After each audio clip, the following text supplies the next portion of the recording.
ఓం శ్రీ మహాలక్ష్మాయ నమః. ఈవేళ లక్ష్మీవారం. లక్ష్మీ పూజ కోసం నాకు ఎన్ని రకాల పువ్వులు లభించినాయో చూసారా. ఇందులో సుగంధమైన పువ్వులు 2 రకాలు ఉన్నాయండి.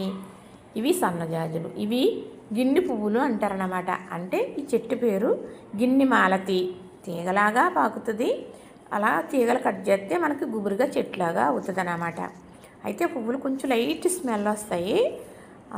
పెద్దగా గుమగుమ వచ్చేవి, కానీ స్మెల్ చాలా బాగుంటుంది. ఈ పువ్వులు శ్రీ మహాలక్ష్మికి చాలా ఇష్టమట. సుగంధమైన పువ్వులు ఏ పువ్వులైనా కూడా శ్రీ మహాలక్ష్మికి చాలా ఇష్టం.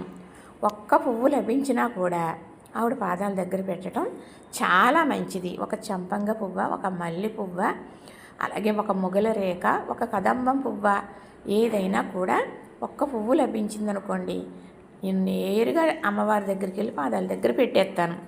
ఎవరన్నా నాకు ఇస్తారనుకోండి, కోసిస్తారు, ఇంట్లో ఉన్నది ఇచ్చారనుకోండి ఒక పువ్వు, అది పట్టుకొచ్చి వారు బాగా ఉండాలని కోరుకుని అమ్మవారి పాదాల దగ్గర పెడతాను. గులాబీలు, చామంతులు, అలాగే సన్న జాజులు, చక్కగా గిన్నె మాలతి పువ్వులతో ఈవేళ అమ్మవారి పూజ.